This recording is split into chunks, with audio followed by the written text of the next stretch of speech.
En octobre dernier, donc, ce livre, Pour les Palestiniens manifestent, qui est édité par les éditions Autrement, dans une collection d'ailleurs qui s'appelle Manifeste, où sur un sujet donné, un auteur s'exprime et invite d'autres contributeurs à s'exprimer sur ces valeurs. Et donc il y a une série de contributions aussi dans ce livre que je trouve extrêmement intéressant et très beau aussi, parce que c'est rare d'avoir un livre avec de la BD, des photos et avec des contributions sur des sujets divers. Alors votre contribution qui est la plus importante s'intitule « Sortir de l'apartheid ». Et donc, moi j'ai envie de vous poser la question, pourquoi ce titre? Et pourquoi vous en êtes arrivé à parler d'apartheid dans votre expérience en tant que personnalité étant née en Israël? Et donc, juif aussi de confession, vous nous expliquerez. Et donc, vous avez donc, dans cette partie-là, vous avez fait un état des lieux, des différentes démarches pour des différents processus de paix, et vous en arrivez à la conclusion que le processus de paix n'est plus que le nom de code d'une politique du mensonge et de la violence. Et donc, on a envie de se poser la question aujourd'hui, que faire, pour reprendre une célèbre interrogation. Merci. Oui, en effet, j'ai choisi de titrer ma contribution « Sortir de l'apartheid » plutôt, par exemple, que relancer le processus de paix, pour reprendre deux points que vous avez abordés. La question du processus de paix est pour moi entièrement rhétorique, c'est un cliché journalistique, c'est une commodité diplomatique, mais ce n'est en rien une réalité politique. C'est un cliché médiatique parce que ça se réfère de façon commode et raccourcie à quelque chose qui a existé, c'est-à-dire des négociations qui ont effectivement eu lieu, qui ont débouché sur ce qu'on a appelé le processus d'Oslo, le traité négocié à Oslo, signé à Washington, et qui a été le moment pendant lequel Palestiniens et Israéliens ont négocié avec des représentants qui s'adressaient aux autres d'une manière à peu près équitable, c'est-à-dire entre pairs, pairs, PAIS en l'occurrence. Il me semble que c'est important d'évoquer cela parce que c'est le moment, et ça montre qu'il peut y en avoir d'autres, si ça s'est passé, ça peut se reproduire à nouveau, c'est le moment où une véritable discussion a eu lieu. Avant et après, ça n'a jamais existé. Avant les années 90, il n'y a jamais eu l'ombre du début, d'une ébauche de négociations, et après l'assassinat de Rabin, donc en novembre 95, on est revenu au statu quo hanté, si j'ose dire, à savoir pratiquement pas de négociations, sauf peut-être à un moment dont je vais dire quelques mots, et qu'il est important aussi de souligner parce qu'il montre qu'il n'y a pas de raison de considérer cette situation, bien qu'étant la plus ancienne situation de conflit que le monde connaît, il n'y a pas de raison fondamentale de la considérer comme entièrement bouchée, puisque à certains moments, des possibilités de discussion existent. Mais vient tout de suite la question de savoir discuter pourquoi, c'est-à-dire discuter dans quel objectif, pas pour quelle raison. La raison, on la comprend, c'est venir à bout de ce conflit. Mais en venir à bout de quelle manière, dépasser la situation vers quel objectif, ça c'est ce qui reste à discuter. Alors je vous disais que j'allais en dire quelques mots sur l'autre moment où une discussion a eu lieu. Cet autre moment, ce sont les négociations dites de Camp David et de tabac, donc de Camp David à l'été 2000. C'est une négociation qui se termine par le début de ce qu'on a appelé la seconde intifada, ou l'intifada militaire, mais qui a été marquée aussi par une reprise de discussion, tant que la violence grimpait un peu partout dans les territoires occupés, et qui était la négociation de tabac. Je ne vais pas résumer, enfin je parle naturellement dans le livre, c'est de synthétiser ça, je ne vais pas le faire ici, je voudrais simplement commenter les commentaires qui ont été apportés sur ces questions. Les négociations de Camp David ont été décrites comme les négociations de la duplicité palestinienne, comme le moment où Arafat soufflait en cachette sur les braises du conflit et ranimait la flamme qui a donné lieu à l'intifada, tout en prônant la paix, la bonne entente avec les Israéliens. Donc c'est le double discours, la duplicité d'Arafat qui est généralement mise en avant pour expliquer l'échec des négociations de Camp David. De cela, il a été fait à peu près totalement litière par plusieurs des négociateurs, y compris d'ailleurs tardivement par l'un des principaux négociateurs israéliens, Shlomo Ben-Ami, qui a longtemps après reconnu qu'il avait un véritable engagement, mais également par l'un des principaux chargés d'affaires, si l'on peut dire d'affaires israélo-palestiniennes de Clinton, à savoir Robert Malley, qui est aujourd'hui directeur du département Proche-Orient du International Crisis Group, et qu'on lit régulièrement dans le monde diplomatique par ailleurs, et qui est un des plus éminents connaisseurs à la fois du conflit et des personnes qui sont, des personnalités politiques impliquées dans le conflit, et qui a à peu près complètement démonté cette thèse, tout sans négliger d'ailleurs des responsabilités palestiniennes dans l'échec, comme par exemple l'état d'impréparation, l'incapacité apparente, qui n'est qu'apparente, enfin qui était quand même manifeste pendant ces négociations, de venir avec un appareil de cartes, avec des chiffres, avec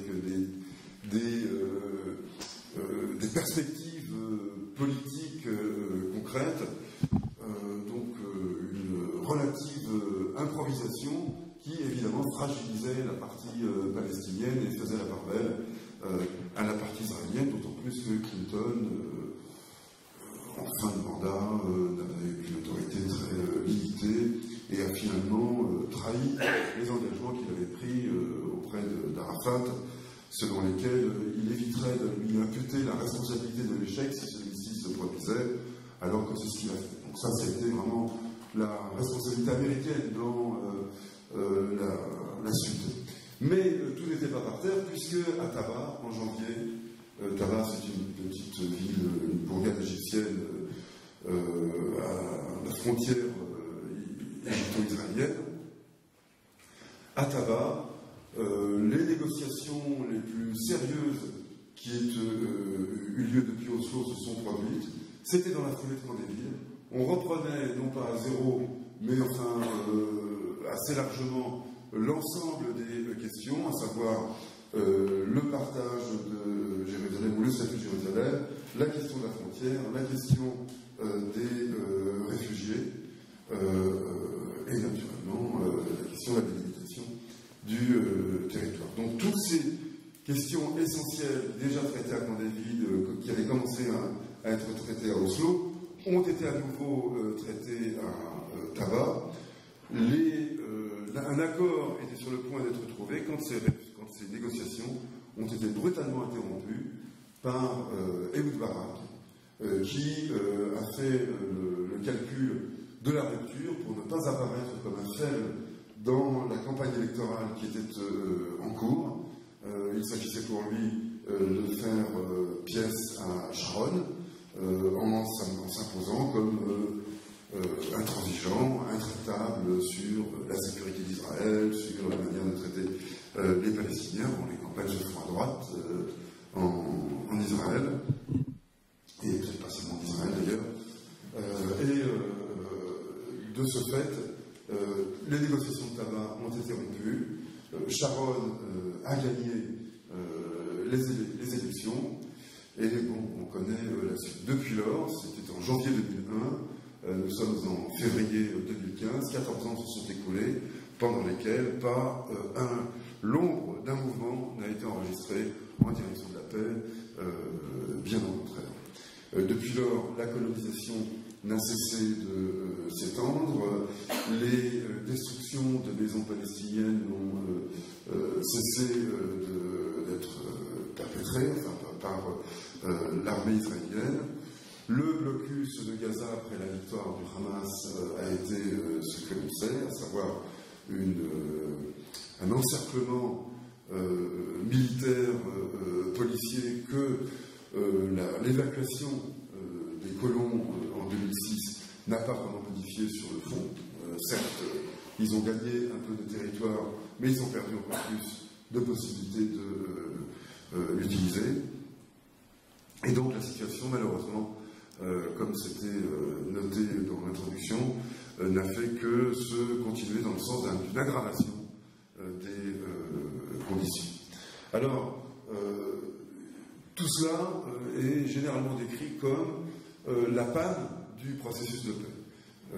Mais si je disais que c'est un nom de code pour dissimuler, enfin pour désigner ce qu'est une politique du mensonge et de la violence, c'est parce que, en réalité, les moments où il y a eu processus de négociation qui peuvent ensuite déboucher sur la construction d'une paix juste entre les parties, ça a été l'exception, la règle étant au contraire l'imposition des dictates israéliens. Dictat d'ailleurs était le mot qui revient le plus dans la bouche sous la plume de Robert Mallet pour qualifier la position de Ehud Barak pendant les négociations, enfin les discussions de Camp David.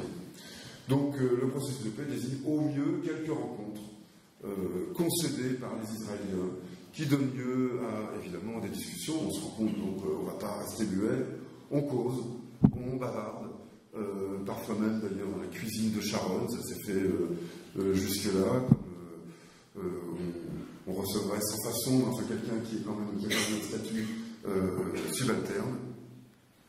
Et puis, pendant ce temps-là, les chantiers de construction continuent, de préférence annoncés au moment où une initiative politique est sur le point d'être prise, comme pour mieux y répondre par les ricanements et le culot dont les Israéliens sont coutumiers, enfin qui caractérisent leur politique.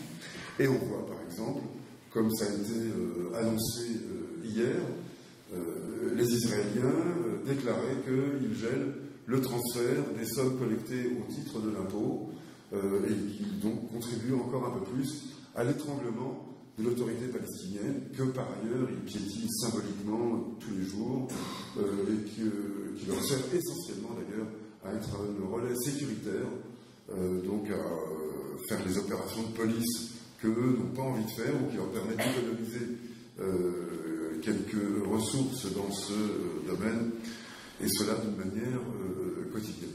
Donc, le simple fait que les Israéliens, non pas de façon candide d'ailleurs, mais de façon, je pense, totalement cynique, mais peu importe que ce soit l'un ou l'autre, en fait, c'est la réalité, c'est les faits qui comptent en la matière. Les Israéliens annoncent que ce sont eux qui collectent l'impôt et qui le remettent à l'autorité palestinienne, bien mal nommée au demeurant, car d'autorité, elle n'a guère. Tout ça montre qu'il existe entre, comme on dit, le fleuve et la mer, dans le périmètre de ce qui est la Palestine historique ou la Palestine mandataire, il existe sur ce territoire une seule autorité qui s'exerce dans les domaines fiscal, militaire, politique, policier, judiciaire, territorial, bref, absolument sans aucune exception. Certes, il y a un découpage entre zone A, B, C, donc zone dite sous autorité palestinienne, zone intermédiaire, zone dite sous autorité israélienne, mais ça correspond à quelques, disons, distinctions administratif. Mais de fait, il y a une autorité, il y a un État qui exerce son autorité, un État unique. Donc, de cela, il faut avoir pleinement conscience, car si ça n'est pas dans cette perspective politique-là que l'on examine la situation, évidemment, cette notion d'apartheid perd de son sens, mais la réalité du vécu quotidien palestinien échappe également. Parce que cette réalité, c'est précisément celle de sujets d'une autorité auxquels ne sont reconnus pratiquement aucun droit. Je me suis trouvé à l'époque où j'allais encore en Palestine, je n'y vais plus depuis plusieurs années pour des raisons que peut-être je dirais un peu plus tard, ce ne sont pas des raisons de principe, ce sont des raisons pratiques, mais tout de même qui comptent. Je me rappelle avoir été dans une maison, par exemple, à Gaza, où, ayant quand même beaucoup voyagé dans des zones de conflit, de crise, de violence, j'estime être un peu endurci à tout cela, mais ça, je ne l'avais pas vu. Une maison complètement isolée, où vivent 2 familles palestiniennes, où Médecins sans frontières travaillait, en l'occurrence, donc c'était avec MSF, et dont on ne pouvait s'approcher que en marchant sur un périmètre qui avait été totalement détruit, rasé auparavant, c'était des vergers, des plantations, on y cultivait des agrumes. Ça avait été pour des raisons dites de sécurité totalement dénudé, transformé en un terrain vague. Sur le toit de la maison que j'allais visiter, enfin occupée par des familles que j'allais visiter, se trouvaient des soldats israéliens qui, par haut-parleur, vous mettaient en joue, vous obligent à marcher les mains en l'air, alors même qu'on est signalé aux autorités israéliennes, qu'on a un pass israélien, naturellement, pour se déplacer, qu'ils savent qui on est, notre visite a été annoncée. Et bien, malgré tout, on avance donc sous la menace de la mitrailleuse israélienne, et on arrive dans une maison entièrement entourée de barbelés, on y entre, et à l'intérieur même de la maison, sur les 2 étages, sur les paliers, se trouvent des rouleaux de barbelés.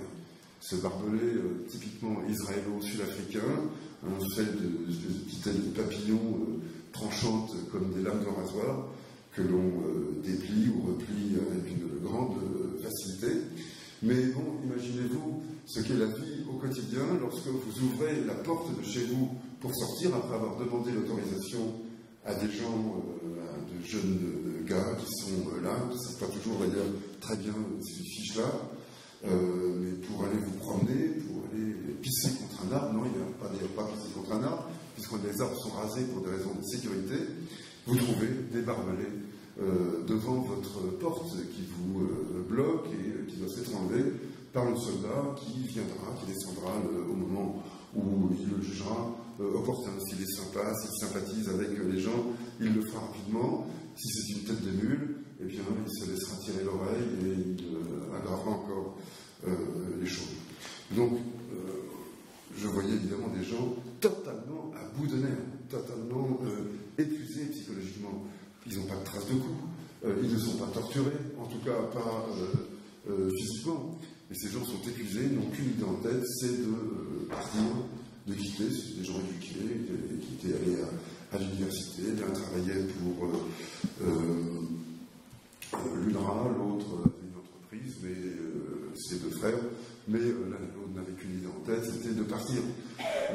Je ne sais pas ce qu'ils sont devenus depuis, je ne suis pas retourné à Gaza à ce moment-là, mais j'ai vu la même chose en Cisjordanie, des gens qui avaient par exemple fait un recours auprès des autorités israéliennes après avoir été attaqués à de multiples reprises par des colons dans la région de Hébron,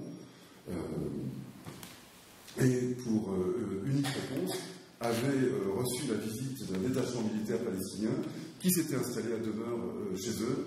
Et quand je suis arrivé, moi, dans cette maison, j'ai vu les dégâts. C'était une espèce de hooliganisme militarisé. Ils faisaient du feu dans la maison, ils avaient cassé les fenêtres, arraché le marbre qui avait été collé sur les murs. Bref, avait vandalisé cette maison sans que le moindre recours soit possible de la part de la famille qui habitait cette maison. Donc, parler d'apartheid dans ces conditions, ça n'est pas, je crois, un abus de langage. Moi, je réserve le terme pour ce qui concerne les territoires occupés. Gaza, c'est un petit peu particulier, puisque c'est une occupation, disons, de l'extérieur. Hein, c'est le sous-sol, c'est la mer, c'est la bande côtière, la bande frontalière avec Israël, l'air, les communications, enfin à peu près tout ce qui n'est pas le périmètre immédiat de chaque personne, mais c'est une occupation particulière puisque c'est le blocus multidimensionnel. Encore une fois, ne l'oublions pas, ce n'est pas simplement l'entrée par les passages habituels, mais ce sont également, j'insiste là-dessus, les télécommunications, l'air immédiatement au-dessus des maisons, l'eau immédiatement après la plage, la bande de terre qui sépare, sur laquelle est installé le mur qui sépare Israël de Gaza. Bref, tout cela, c'est une zone d'occupation, mais du côté de la Cisjordanie, ça se passe différemment, on le sait, je n'ai pas besoin d'y revenir, je pense. Mais là, si vous êtes un citoyen, enfin si vous êtes un Palestinien, vous n'êtes pas un citoyen, et si vous êtes un Israélien, un juif israélien, naturellement, quoique on voit maintenant quelques Palestiniens qui commencent à s'installer dans les territoires, là il y a une nouveauté qui peut être intéressante. Vous n'êtes, il y a la différence entre un citoyen de plein droit, et même plus que de plein droit, puisque un citoyen de plein droit n'est pas autorisé en tant que citoyen à abuser du sort de certains de ses voisins, par exemple. Ça, c'est une espèce de surcroît de puissance accordée à des gens qui peuvent écraser les droits naturels de certains sans voir les leurs empiéter le moins du monde.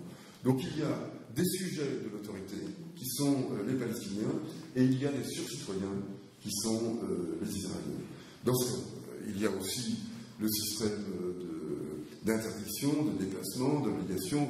Pour les quelques dizaines de milliers qui ont le droit de travailler en Israël, la journée commence à 3h du matin, se termine à 10h du soir, parce que le passage de ces énormes bétaillères que sont les points, les checkpoints, prend des heures, à l'aller comme au retour. Il y a les routes sont interdites, sont réservées à certains, interdites à d'autres. D'ailleurs, un ami à moi dont je recommande un ami architecte ex-israélien qui est maintenant anglais, donc a quitté la nationalité israélienne pour adopter la nationalité britannique, qui est architecte urbaniste, qui a fait un des livres les plus remarquables de cette question, qui s'appelle L'occupation civile. C'est le seul de ces livres qui est traduit. Non, il y a un autre livre qui est traduit également en français aux éditions La Fabrique, qui s'appelle Eyal Weizmann, qui est un des observateurs les plus fins, les plus... à part évidemment les observateurs palestiniens qui observent la propre situation. Je parle là d'observateurs extérieurs, si j'ose dire. Eyal Weizmann montre que les Israéliens ont inventé, parmi d'autres modalités de soumission, la notion de frontière verticale. En Cisjordanie, il y a des frontières verticales. C'est une réalité politique sans précédent. Alors il en parle très bien, je laisse le plaisir de découvrir ça à ceux qui pousseront la curiosité jusque-là. Voilà, donc en Cisjordanie occupée, sévit un régime d'apartheid qui donne tout son sens, à mon avis, à la campagne menée, alors selon certains, des niveaux qui peuvent être différents, culturels, économiques, académiques, ça, je ne sais rien, enfin, à la campagne menée en faveur d'un boycott de l'économie et de la production israélienne en général, production intellectuelle ou production économique, ça varie selon les personnes, les mouvements. Mais en tout cas, devant cette situation d'apartheid qui me semble tout à fait caractérisée, ça n'est pas, selon moi, un abus de langage, alors que je ne l'emploierai pas, par exemple, tout en insistant sur les différenciations de droits qui existent entre israéliens, palestiniens et israéliens juifs. Les Palestiniens de 48, comme on les appelle parfois, c'est-à-dire les Arabes qui habitent à l'intérieur du territoire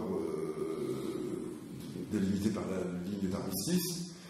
Ils n'ont certainement pas les droits que ont les autres, du simple fait, par exemple, qu'ils ne font pas leur service militaire, qu'ils sont interdits de service militaire et qu'ils sont donc interdits d'accès pour tout ce qui est accessible à ceux qui ont fait leur service militaire, donc discrimination indirecte, mais ils ont malgré tout possibilité de recours auprès de la Cour suprême, droit de vote, des représentants à l'Assemblée nationale, ce qui fait que le terme d'apartheid est plus difficile à employer et à mon avis risque de dissoudre une réalité palestinienne dans un ensemble qui ne permet plus de caractériser ce qu'est la vie des Palestiniens en Palestine occupée. Voilà pourquoi je pense qu'il est important de bien savoir de quoi on parle lorsqu'on caractérise cette situation en termes d'apartheid et qu'elle emporte deux conséquences. D'une part, la légitimation du boycott et la nécessité de militer, en particulier en France.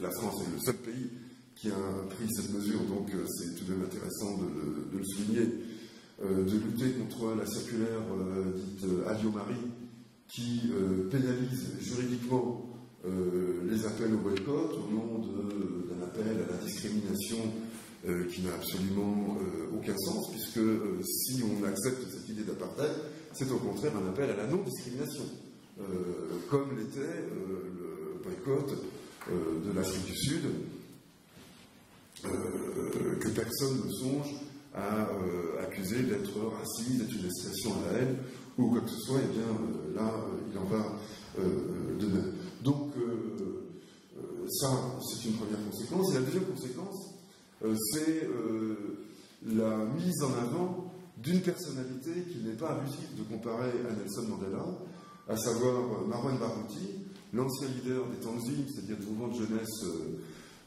du Fatah en Cisjordanie, qui est en prison depuis maintenant 13 ans, qui purge 5 peines de perpétuité, donc il n'est pas sorti d'affaire, mais qui a comme caractéristique d'être tout à fait comparable à Nelson Mandela.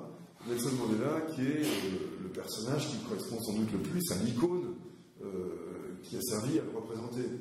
Car certes on idéalise toujours un peu les grands hommes, mais Mandela, d'une certaine manière, était à la hauteur de l'idéal qui était penché sur lui, à la hauteur intellectuelle, à la hauteur physique par son courage, à la hauteur morale par son intransigeance d'un côté, sa capacité de nouer des compromis, de discuter avec le pouvoir raciste d'Afrique du Sud. Et ça, le courage physique, le courage moral, la hauteur de vue intellectuelle, ce sont des qualités qu'on trouve rarement réunies chez un même homme. En tout cas, dans le monde de la politique, et d'ailleurs en général, c'est le cas. Eh bien, les Palestiniens ont la chance, si j'ose dire, d'avoir produit, après tout, ce sont bien souvent les circonstances, puisque le peuple qui produit ce genre de personnage, ils ont produit un Nelson Mandela palestinien qui s'appelle Marwan Barghouti, qui, comme Nelson Mandela, a appris l'hébreu en prison, comme Mandela avait appris l'afrikaner en prison. Il l'a appris pour discuter avec ses geôliers, pour discuter avec les Israéliens. C'est l'homme qui, par son engagement, par sa détermination, son rôle dans la première intifada, est capable de fédérer toutes les composantes, à peu près toutes les composantes de la société palestinienne, même si lui vient du mouvement socialiste laïque, le Fatah. Il a avec lui la mouvance frères musulmans du Hamas, les mouvements révolutionnaires, disons plus dans la tradition de l'extrême gauche que l'on connaît, tradition trotskiste ou communiste du Front populaire, du Front démocratique, etc., qui le respectent énormément également. Donc, différentes composantes que lui peut fédérer. Donc, s'il y a un homme politique représentatif de la société palestinienne en lutte aujourd'hui, c'est Marouane Barghouti. Et s'il y a un homme capable de conduire une discussion, c'est lui. Je rappelle, ou j'apprends à ceux qui ne le savent pas, que même à la droite de l'échiquier politique israélien, je pense en particulier, par exemple, à Tzipi Livni, qui maintenant est situé plus ou moins au centre-gauche, mais parce qu'elle est la personnalisation même de l'opportunisme politique dans la classe politique israélienne. Elle vient du Likoud, une petite fille dignitaire jabotinskiste du Likoud. Elle-même mais c'est une femme tout de même qui a une réflexion, une personnalité propre, et elle-même s'est prononcée à un certain moment pour la relaxe de Marouane Barghouti, en dépit des crimes de sang, des actes de terrorisme qui lui sont reprochés à partir d'un dossier d'ailleurs entièrement vide. Rien n'a pu être démontré. Ça, c'est l'usage assez courant en Israël. Et Shimon Peres, pour qui je n'ai absolument aucune estime, enfin bon, qui était président de l'État d'Israël, qui représente quelque chose dans la société israélienne. Donc, en provenance de milieux divers, cet homme a, même au sein de la société politique israélienne, de l'establishment le plus classique, a une certaine reconnaissance. Alors, du côté palestinien, je n'en parle pas. Donc, militer, comme d'ailleurs c'est le cas, enfin, le parti de gauche, le front de gauche, font de Marouane Barghouti vraiment le symbole de la lutte pour l'émancipation, pour la reconnaissance des droits palestiniens, mais je trouve personnellement que cette campagne est trop discrète, et à tous ceux qui se demandent comment agir en faveur de la paix, enfin d'une paix juste, parce que la paix, d'une certaine manière, elle existe, mais c'est la paix dans l'oppression, donc d'une paix juste en Palestine, eh bien, la promotion de la personnalité de Marouane Barghouti, les demandes adressées aux élus de toutes sortes, les démarches de soutien, écrire aux autorités israéliennes, se porter auprès des autorités judiciaires israéliennes pour demander un droit de visite, enfin bref, une espèce de harcèlement pacifique qui est la caractéristique même d'un militantisme politique décidé. Eh bien, c'est ça, à mon avis, qu'on peut faire au-delà du boycott et de la lutte contre la lutte pour l'abrogation de la circulaire Al-Numari, qui est tout de même un scandale politique et juridique qui est sous-traité en France, mais qui est, je veux dire, sous-évalué, dont la présence dans l'espace public est quand même difficile à apporter, donc qui demande aussi un soutien militant important. Et puis enfin, j'en termine là, cette notion d'État unique entre la Palestine et le Jourdain, elle nous amène aussi, compte tenu de la multiplication des colonies, de l'impossibilité aujourd'hui d'organiser militairement le retrait des colonies, demande, je pense, enfin moi, personnellement, elle me conduit à soutenir l'idée d'un État fédéral, d'un État confédéral, à l'intérieur duquel, disons, sous une forme de cantonisation, comme on en a vu dans d'autres pays, en Suisse ou ailleurs, les droits soient égaux pour tous.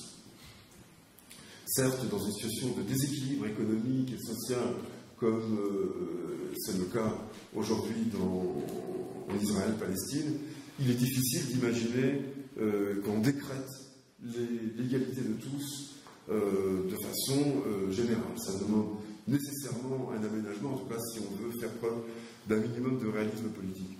Mais ce sur quoi je veux insister, je suis incapable d'entrer dans le détail de ce qu'il faut faire là, mais ce sur quoi je veux insister, c'est qu'il me semble, à moi, comme un nombre croissant de gens, y compris du côté palestinien, que le réalisme est du côté de l'État unique et du partage de la terre, plutôt que des deux États et de la séparation des terres. Partage contre séparation, pont contre mur, voilà, me semble-t-il, ce qui peut représenter un levier de mobilisation important, et une rupture avec ce qui est une vague utopie, qui n'est pas d'ailleurs nécessairement une utopie extrêmement mobilisatrice, extrêmement enthousiasmante, mais enfin qui relève maintenant de l'utopie au sens où elle est projetée dans un ailleurs inatteignable, qui est celle des deux États pour les deux peuples, qui reste le mantra de toutes les diplomaties, qui reste le point sur lequel on s'accroche, mais regardez avec quelle volonté d'échapper aux réalités tout cela se dit, puisque on ne cesse de dire mois après mois que si la colonisation continue, bientôt l'espace permettant la constitution de deux États n'existera plus, il sera complètement mangé par la colonisation. Mais on se demande si un jour le moment où cet espace sera complètement mangé sera reconnu comme tel. Et non, bien entendu, parce que tant qu'on s'approche à l'utopie des deux États, on garde cette espèce de lien de discussion avec Israël qu'il a reconnu à un certain moment, au moment d'Oslo. Je rappelle que le Likoud considère Oslo comme chiffon de papier, n'a jamais accordé la moindre importance et la moindre légitimité au processus d'Oslo, mais ça reste ce lien. Et à mon avis, c'est un lien totalement artificiel qui ne fait que le jeu des Israéliens. Et ce qui va mettre les Israéliens en difficulté dans la stratégie d'occupation, c'est l'appel à One Man, One Vote, c'est-à-dire le fameux slogan anti-apartheid de l'Afrique du Sud des années 80. Et je termine en disant que j'ai été à plusieurs reprises en Afrique du Sud au moment de l'apartheid, que ce que j'y voyais me convainquait que... non, je ne suis jamais convaincu de ce que va être l'avenir, mais en tout cas, me faisait redouter un bain de sang comme prélude à la sortie de cette situation ignoble qui était l'apartheid. Eh bien, les Sud-Africains, grâce à Mandela, grâce également à De Klerk, qu'il ne faut pas oublier dans cette histoire, ils ont su éviter le bain de sang. L'Afrique du Sud n'est pas le paradis arc-en-ciel que rêvait Mandela, il y a de nombreux problèmes, mais il n'y a plus celui-là. Et on est mieux en Afrique du Sud aujourd'hui qu'on était il y a, disons, un peu plus de 20 ans. Alors reste à savoir qui sera le De Klerk israélien. Ça, pour l'instant, je n'en sais rien, on peut avoir quelques idées, mais la suite le dira. Voilà les raisons pour lesquelles j'ai pris ce titre. Donc, je suis ouvert à toutes vos objections, remarques ou questions. En vous remerciant de votre attention.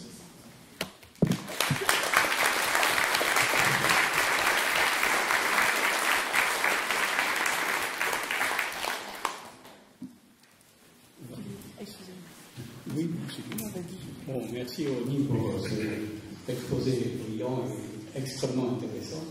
Je pense qu'on va passer immédiatement à des questions. Alors, nous disposons d'un seul micro, et donc je vous demanderai de vous signaler et de venir progressivement parler ici devant tout le monde.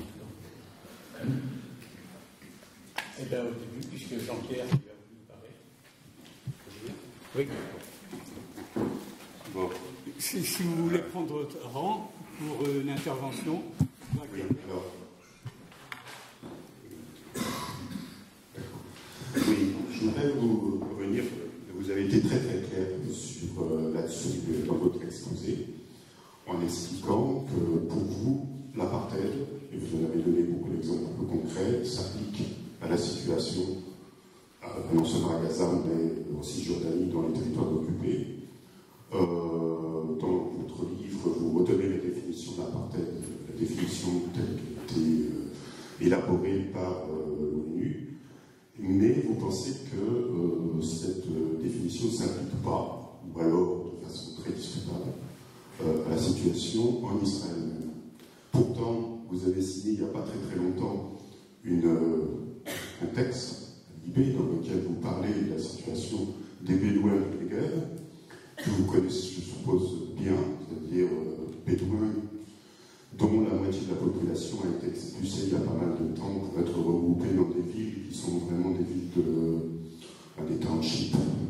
Le terme est utilisable, tout à fait comparable au terme employé en Afrique du Sud, et où, par exemple, cette usine SodaStream qui est construite à proximité immédiate de la ville de Rabat ne profitera pas, toutes les taxes vont revenir à la petite ville juive, puisque de l'autre côté de la ligne de Chanfer, et ne profitera pas aux Bouloins, qui eux, par contre, toujours dans le texte que vous avez signé, on signale que les femmes travaillent 12 heures consécutives.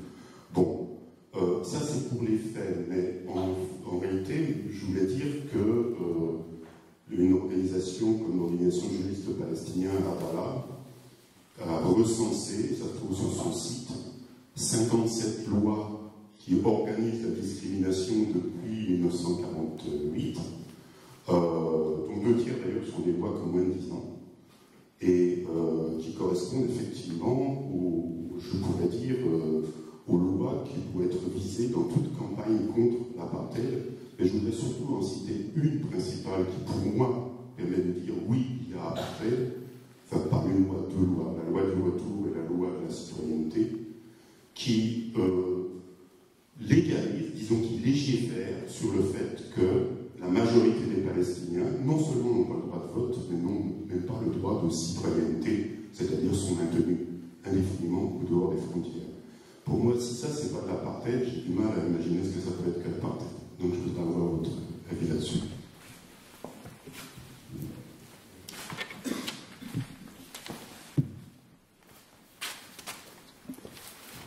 Disons que je pense qu'il est... Enfin, je comprends très bien les gens qui disent que l'apartheid règne dans Israël intramuros également. Personnellement, ça ne me choque pas, je ne fais pas une histoire de barrière morale. Simplement, il me semble que l'inconvénient de cette appellation, c'est qu'elle efface une partie, disons, plus historico-politique de la réalité sociale palestinienne. Par exemple, le fait que pendant longtemps, la gauche israélienne, y compris la gauche sioniste israélienne, a remporté les élections en arrivant à se gagner le soutien politique des Palestiniens israéliens. Ça, c'est une... D'ailleurs, si Barak a perdu les élections, c'est parce que son mépris ouvert pour les Palestiniens, les Arabes, les discours racistes qu'il tient ouvertement, ont fini par éloigner les Palestiniens qui votaient encore pour les travaillistes, au-delà du fait qu'il devenait clair qu'en dehors de Rabin, aucun leader travailliste n'envisageait sérieusement de traiter les Palestiniens comme des sujets égaux, enfin, je veux dire les Palestiniens dans le contexte du conflit israélo-palestinien. Mais, donc, je ne méconnais pas non plus cette dynamique-là. Il n'empêche que les réalités politiques sont ce qu'elles sont, elles déjouent parfois une certaine rationalité, une tentative d'objectivation, parce que le vécu, le quotidien, ne correspond pas à certaines descriptions que, par exemple, on peut être tenté de faire sur un plan que j'appellerais juridico-moral, par opposition à l'historico-politique. Et donc, cet engagement d'une grande partie de la société palestinienne israélienne dans la vie politique, par le truchement des élections et du soutien politique accordé à la gauche sioniste, à la gauche de l'establishment politique israélien, tout cela c'est effacé par cette appellation commune de l'apartheid. Et la vie d'un Palestinien israélien en Israël intramuros peut être effectivement pourri par un certain racisme, par des discriminations que personne de bon sens et de bonne foi ne peut contester, naturellement. Il ne s'agit pas du tout de ça. Mais elle est aussi autre chose. Elle est aussi une vie universitaire, une vie culturelle, une vie partagée. Et donc, ça n'existait pas dans l'apartheid de l'Afrique du Sud, et ça n'existe pas dans l'apartheid de la Cisjordanie. Voilà pourquoi il me semble que si on se réfère à cette notion-là, il est préférable de la garder pour la Cisjordanie, sans pour autant exonérer les Israéliens des abus, des discriminations dont ils se rendent coupables à terre. Alors, les Bédouins étant l'exemple de l'arbitraire, de la violence, qui dépassent, enfin, qui sont absolument révoltants, qui sont écœurants. Donc il ne s'agit pas non plus de méconnaître ça naturellement. Mais tout de même, dans une représentation plus globale, il me semble nécessaire de garder cette distinction. Voilà ma justification. Je conçois qu'elle n'emporte pas toute la décision, mais c'est comme ça que je la vois. Chaque bonheur. Ah oui, après. Moi, j'étais intéressé par vos développements sur l'idée d'un État unique, revendication qui figurait d'ailleurs dans le programme initial du Fatah. La seule question que je me pose, c'est qu'après tant d'époques, tant de problèmes depuis, quelle est la possibilité, quelle est l'acceptation de ce principe, cette possibilité, non seulement chez les Palestiniens, ce qui n'est pas évident, et a fortiori chez les Israéliens. Chez les Israéliens, le seul moment que j'ai vu participer à ce moment-là, c'était le moment du mouvement Matzpen, qui existait et qui prétendait d'ailleurs que ceci ne serait possible et réalisable que dans le cadre que cet État commun soit socialiste. Alors voilà la question, quel est l'état des positions des populations, des opinions respectives.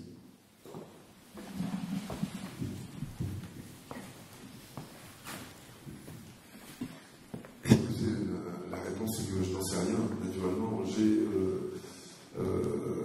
effectivement exactement le même souvenir historique de l'État unique, une Palestine laïque, socialiste et démocratique, selon les termes que le Fatah employait. Moi, j'appartenais, quand j'étais jeune, à un mouvement politique radical qui soutenait le Fatah, qui défilait sous ce mot d'ordre, et c'est pas la chose la plus stupide qu'on ait dite à cette époque. Bon, entre-temps, c'est passé ce que nous savons qui s'est passé. Je ne sais pas par quel moyen ça va se passer. Ce que, me semble-t-il, il faut garder à l'esprit, c'est que, enfin, en tout cas, la façon dont moi je vois la situation, c'est dans l'analogie entre la situation israélo-palestinienne d'aujourd'hui et celle de l'Afrique du Sud dans les années 80. Je peux témoigner, je ne vais pas répéter ce que j'ai dit, l'impression d'être devant un mur qui ne serait franchi que par une débauche de violence était absolument omniprésente, y compris chez les militants blancs anti-apartheid en Afrique du Sud, que j'ai pas mal côtoyé à cette époque et qui étaient totalement désespérés et qui vivaient dans une trouille permanente, des exactions d'extrême droite et d'ailleurs une peur justifiée. On en est là, me semble-t-il, aujourd'hui en Israël-Palestine.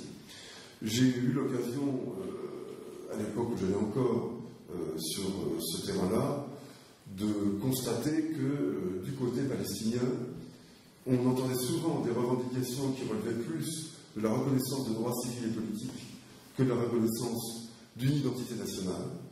Il y avait une espèce de chevauchement, en tout cas d'ambiguïté, non pas de double discours, mais de superposition de discours entre une sorte d'évidence de la revendication nationale palestinienne, mais une évidence plus grande encore de ce qui leur importait à eux, c'était de retrouver les éléments d'une vie quotidienne décente par la reconnaissance de droits civils, politiques, ensuite économiques et sociaux, au-delà d'une nationalité.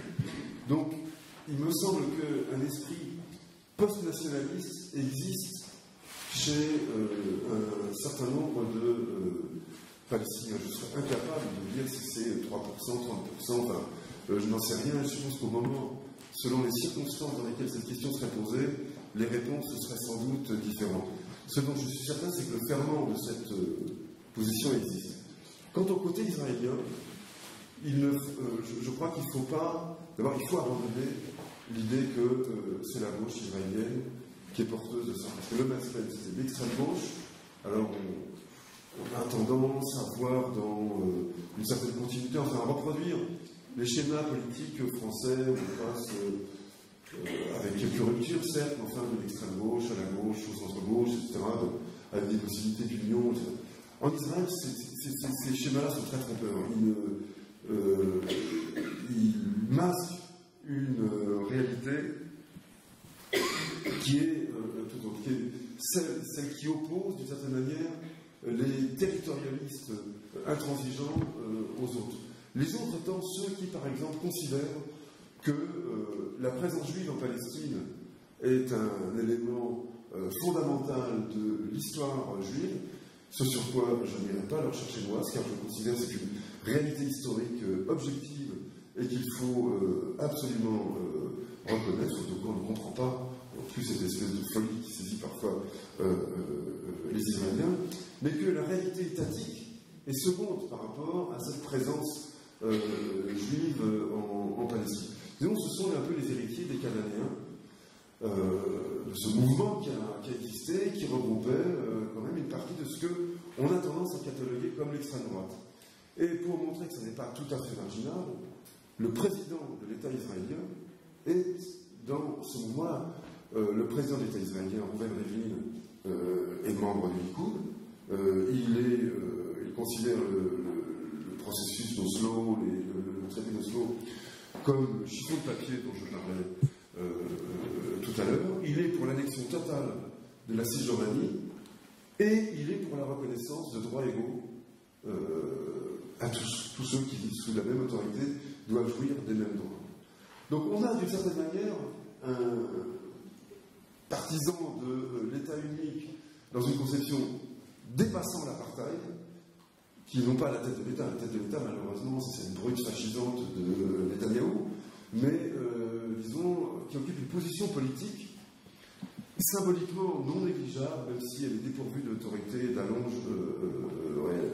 Et ça représente quand même une partie de la société israélienne, y compris parmi les colons, y compris parmi ceux qui se voient comme des nationaux religieux, comme donc des colons qui va tricoter, qui sont l'avant-garde sioniste d'aujourd'hui.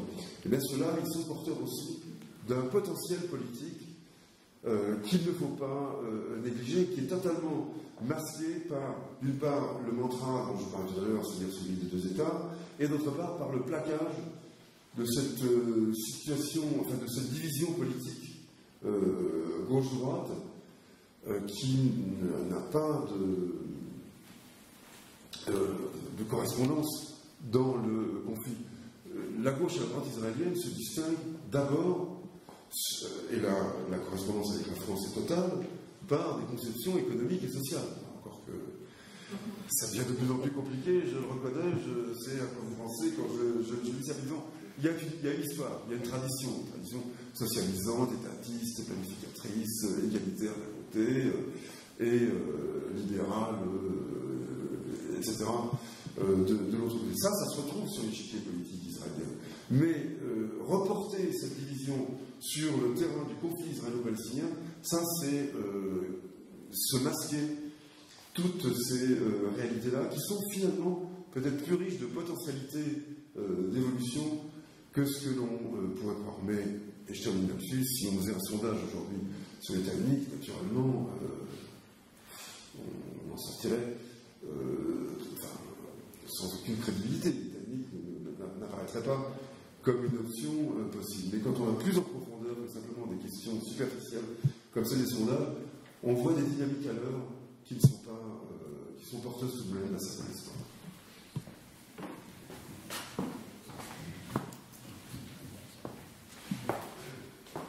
Merci. Pardon. Bon, voilà, je voulais vous remercier pour votre conférence parce que je retrouve une sensibilité, je suis infirmière. Je ne sais pas si ça a à voir. Mais c'est l'humain avant tout, effectivement, qui prend le dessus. Et puis, c'est vrai que je suis de toute façon, au niveau des connaissances, incapable de discuter d'un sujet ou d'un autre. Ceci dit, je vous remercie aussi de vos conseils pour soutenir des actions ici, depuis la France. Surtout la Radio Marie, bien sûr, et puis promotion de la voile maritime, ça, merci de nous en parler. J'aurais cependant une question à vous poser. Dans les rassemblements, on entend aussi parler Palestine historique. Au niveau de l'histoire, on pourrait dire c'est quoi la Palestine historique? En admettant que politiquement tous ces gens s'attendent un jour et ne veuillent pas forcément le pouvoir et un territoire définitivement acquis, ça serait quoi? Parce qu'il n'y a pas que depuis le début, je suis moi dans cette problématique de la Palestine et d'Israël, dans le territoire plus large, qui est quand même le seul couloir de l'Afrique vers l'Asie et l'Europe, par terre, par voie terrestre. Donc c'est quand même une problématique, je pense, de cette libre circulation qui avait lieu il y a très longtemps, même si elle était conflictuelle déjà. Pourquoi ne pas la considérer comme une force vitale, non seulement pour la Palestine et Israël, mais pour tout l'Afghanistan, tout ce qu'on veut, Syrie, Irak, Iran. Et là, je sais pas, je me demande comment c'est. Arrêtez de penser à ça.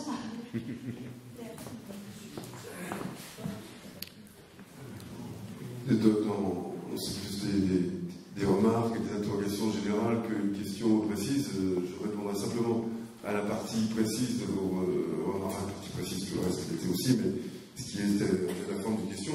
Qu'est-ce que c'est que la Palestine historique? C'est ce qu'on appelle aussi la Palestine mandataire. C'est le territoire qui s'étend aujourd'hui entre le Liban et l'Égypte du nord au sud, et entre le Jourdain et la Méditerranée de l'est à l'ouest. Donc c'est ce territoire-là qui correspond grosso modo à ce que les Romains ont appelé la Palestine. La Palestine est un terme romain. C'est de l'époque de l'Empire romain que date cette dénomination. Et pour information, je signale que c'est également le nom officiel d'Israël, selon même la terminologie israélienne. Israël ou Palestine sont des termes théoriquement interchangeables, juridiquement interchangeables. En pratique, évidemment, les Israéliens revendiquent l'appellation d'Israël, mais juridiquement, les deux sont admis. Et c'est sur le territoire de cette Palestine historique ou mandataire, encore une fois, c'est la même chose, que, me semble-t-il, ces États-Unis, ce partage de la terre, des cantons, doit être opéré. Pour le reste, ce lieu de passage, effectivement, africains, phéniciens, arabes, ont circulé, évidemment, dans l'idéal, doit être restauré. Et après tout, au-delà des violences qui caractérisent toute cette région en ce moment, on peut espérer que sera restaurée un jour cette circulation et cette richesse qui marque l'histoire de la région.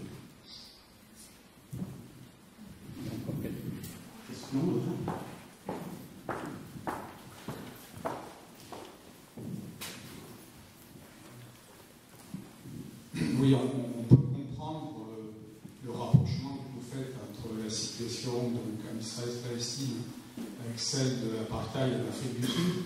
Vous proposez une issue un peu similaire, en quelque sorte, comme étant porteuse d'avenir, mais ne croyez-vous pas que le contexte géopolitique des deux pays est extrêmement différent? Car l'Afrique du Sud était au sud de l'Afrique et finalement ne voisinait pas de zone stratégique particulière, alors que Israël et Palestine se trouvent au cœur du Moyen-Orient, où gît les réserves de pétrole mondiales les plus importantes, sous la protection d'innombrables bases militaires occidentales, états-uniennes, françaises, anglaises, historiques d'ailleurs, situées dans des États protégés, où sont les puits de pétrole.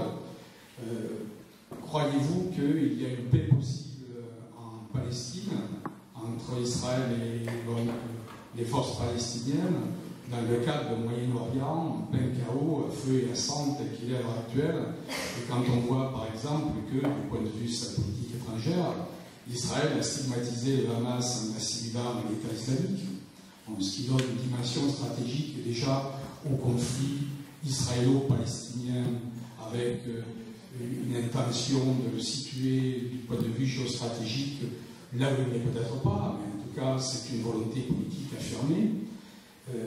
Donc personnellement, j'ai du mal à croire qu'il puisse y avoir une issue politique strictement israélo-palestinienne, indépendamment de ce qui se passe au Moyen-Orient. Je pense qu'il n'y aura pas de solution, à mon avis, pour ce pays et ce peuple, tant que la situation du Moyen-Orient sera ce qu'elle est. Je vais prendre en même temps une question. Bonjour. Moi, j'aimerais, si c'est possible, que vous développiez l'idée d'un État unique palestinien à l'intérieur desquels on aurait donc les peuples les trois peuples du livre, si je peux m'exprimer ainsi, et puis le développer parce que moi, j'en parle depuis un moment autour de moi, cette idée d'État unique qui s'appelle la Palestine, à l'intérieur desquels il y aurait les chrétiens, les musulmans, les juifs. D'une part, si ça pouvait développer, puis communiquer, et puis voilà, ça serait. Moi, c'est une heureuse nouvelle que vous en parliez là. Et puis que faire avec ces campagnes d'Alia qui se multiplient, et puis cette campagne des immigrés français juifs en Israël que l'État israélien interpelle pour les inviter à faire leur Alia. Je sais pas, j'ai l'impression qu'il y a que le taux de natalité palestinien qui viendra un jour peut-être régler ça, mais voilà. Donc en tout cas, si on pouvait faire écho à cette solution, ça serait bien, je crois.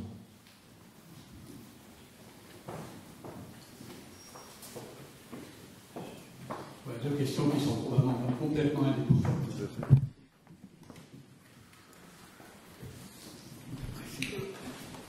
Il est vrai que le contexte du Proche-Orient, les guerres de Syrie et d'Irak, oblitèrent pas mal la pensée sur un règlement, enfin concernant un règlement pacifique, juste du conflit. Bon, la guerre en Irak, ça fait maintenant une dizaine d'années qu'elle dure, enfin sur la date de l'invasion de ce pays par les États-Unis. Auparavant, et la Syrie était un exemple de stabilité jusqu'alors, il n'y avait pas pour autant de solution. Il n'y a pas un couplage si évident, sauf que peut-être il y a ce phénomène de roue crantée, alors on passe à un niveau supérieur et on a encore plus de mal à revenir vers une situation, disons, plus paisible. Mais bon, moi je ne crois pas qu'il y ait une si forte dépendance. Il y a à l'évidence, et ça va dans votre sens, je le constate comme vous, une formidable opportunité politique accordée aux Israéliens et aux plus intransigeants, façon Netanyahou, Naftali Bennett, c'est le grand rivaux du moment, Bennett, qui est encore à la droite de Netanyahou. Il y a une sorte de course à l'intransigeance maximum qui est en effet justifiée par, en tout cas soutenue par Daesh, par Al-Nusra, enfin par, disons, le djihadisme qui sévit maintenant dans la région. Donc ça, il est certain que ça ne facilite pas les choses. La situation géopolitique, elle est certes différente de ce qu'était celle de l'Afrique du Sud. Mais on peut dire que de toute façon, d'une manière générale, il n'y a pas de situation qui se ressemble. Donc les modèles sont toujours des approximations à prendre avec prudence. Le modèle sud-africain me sert d'abord à rappeler qu'une situation qui semble totalement bloquée, en tout cas vouée à une escalade de violence, ne l'est pas nécessairement, et que les apparences de ce point de vue-là peuvent être heureusement trompeuses. Ma deuxième réponse, mon deuxième niveau, disons, de réponse à votre objection, c'est la dynamique interne qui est à l'œuvre. Alors j'ai parlé de la dynamique politique, là un peu spécifique, mais il y a quelque chose à la fois de plus serré sur la société, de plus large ouvert sur le monde, une société qui fait mine de se réclamer d'un idéal démocratique ne peut pas indéfiniment contredire et piétiner le discours qu'elle tient. Il y a une sorte de, me semble-t-il, d'effet autoréalisateur, d'un effet performatif du discours. L'effet performatif, c'est quand dire c'est faire. Donc on dit qu'on est démocratique, donc on reconnaît des droits démocratiques à ceux à qui on s'adresse.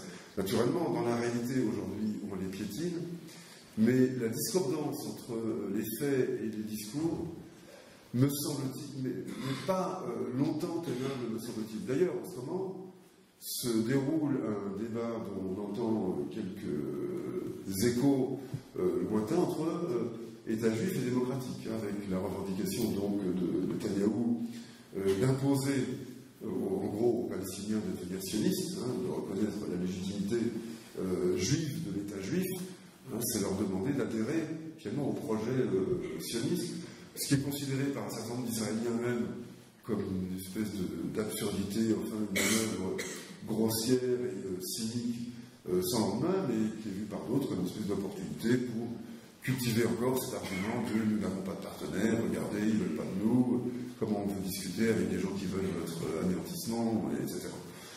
Bon, il y a ce discours-là qui recouvre l'autre discours du genre s'il y a à choisir entre l'État juif et l'État démocratique, eh bien certains choisissent l'État juif, parce que c'est plus important d'être juif que démocratique. Mais ça prouve qu'un clivage est en train de se constituer et que, disons, en relief, en creux, apparaît l'autre option qui est de renouer avec un idéal démocratique au dépens du caractère juif de l'État, de l'affirmation juive de l'État. Donc d'une certaine manière, cette poussée-là est aussi une clarification et va aussi dans le sens que je disais tout à l'heure, à savoir, disons, ce que incarne Reuven Rivlin et ce qu'on peut appeler le mouvement cananéen de coexistence de tous sur une terre qui est celle de tous, de tous ceux qui s'y trouvent, en tout cas. Le contexte guerrier du Proche-Orient, je ne sais pas combien de temps il va durer, et j'avoue que je ne sais pas s'il va permettre, enfin combien de temps il va permettre aux Israéliens de tenir dans cette situation. Assurément, pour l'instant, c'est le cas.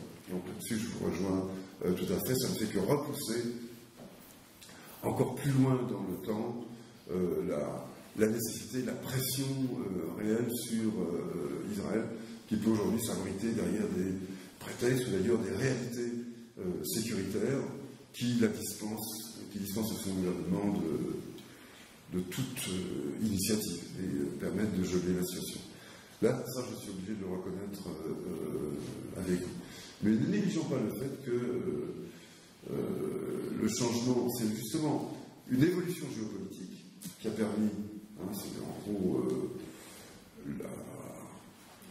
la disparition des verrous stratégiques qui étaient l'Angola et le Mozambique, de cet ensemble d'importance stratégique mondiale qui était l'Afrique australe avec le Cap de Bonne-Espérance, la ressource pétrolière, il ne faut pas oublier que l'Angola, c'est le Koweït de l'Afrique, c'est un énorme atout stratégique. Tout ça verrouillait aussi la situation sud-africaine. Quand la situation géopolitique a changé, les verrous ont sauté.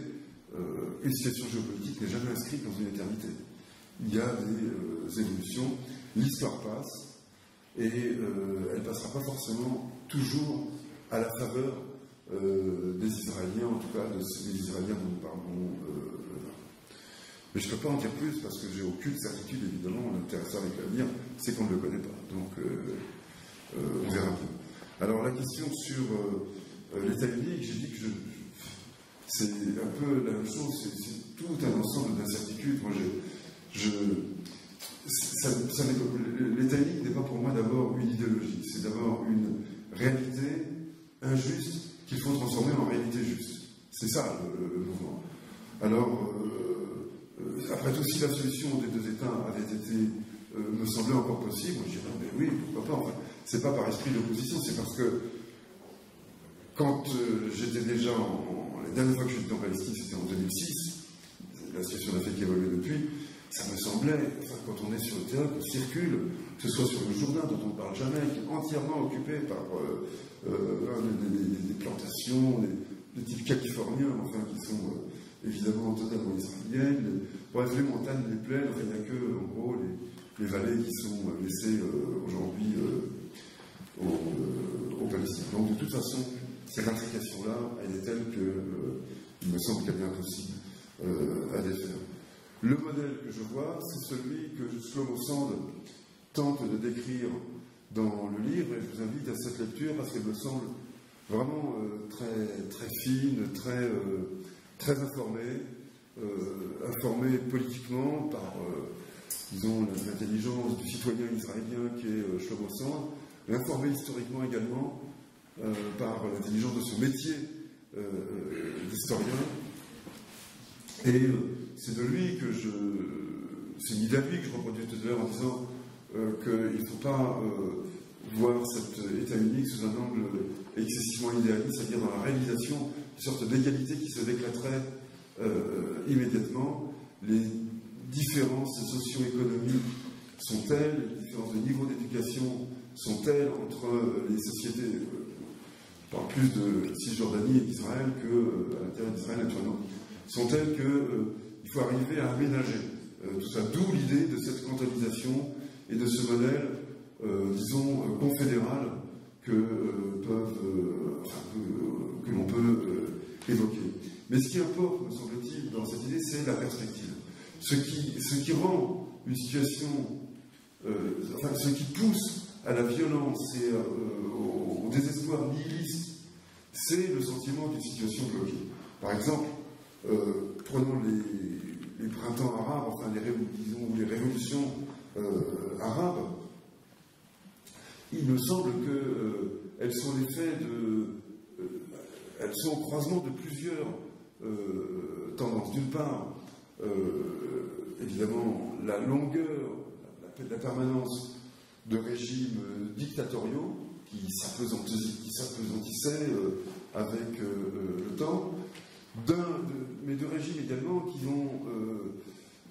sont passés d'un système, même s'il était corrompu, mal fichu, d'un système redistributif à un système néolibéral qui a creusé les inégalités, donc qui était le deuxième facteur, et c'est vrai dans énormément de pays à la faveur de la crise des années 2000.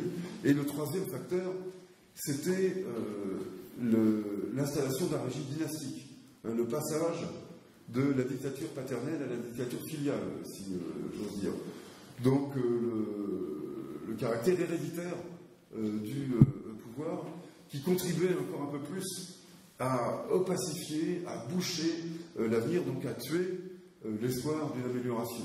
Donc vous avez la longueur de la dictature, la détérioration d'une situation économique, socio-économique et l'obturation de l'avenir par la saisie du pouvoir par les héritiers des dictateurs qui avaient acquis, malgré tout, une certaine légitimité.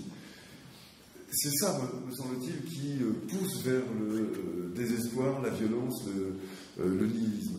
Dès lors qu'on enclenche un mouvement plus vertueux, une spirale ascendante, que des perspectives sont ouvertes permettant de penser, par exemple, que les enfants vivront mieux que les parents, connaîtront une réalité plus enviable que celle des parents, la psychologie, la façon de percevoir les problèmes change. Et ce serait, je pense, le grand mérite de la dynamique politique qu'enclencherait cet État unique, même si l'égalité générale ne peut être décrétée immédiatement.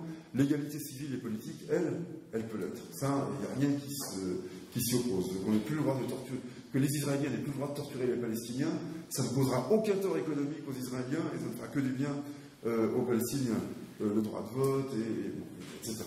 Donc tout cela, c'est ce qui est à mettre dans la catégorie des droits civils et politiques. Mais il est évident que les droits économiques et sociaux sont plus compliqués à organiser, ils sont tributaires de fonctions redistributives qui supposent une production, etc.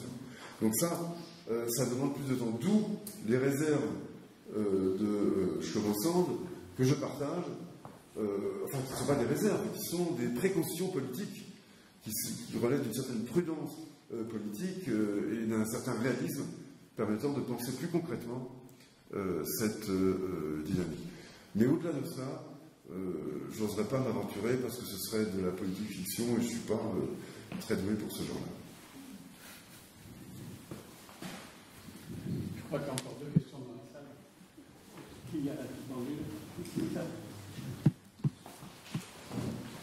Bon, je voudrais intervenir sur deux points. Le premier, l'intérimaire a demandé où c'est la Palestine et qu'est-ce que c'est la Palestine. Alors, quelques événements quelques rappels historiques. En 1516, les armées turques occupent le Moyen-Orient et ils sont partis en 1918. Ça fait 4 siècles. C'était donc des provinces ottomanes. Et dans ces provinces ottomanes, il y avait une entité clairement définie, c'était la Grande Syrie. La Grande Syrie qui pouvait empiéter un peu sur l'Irak.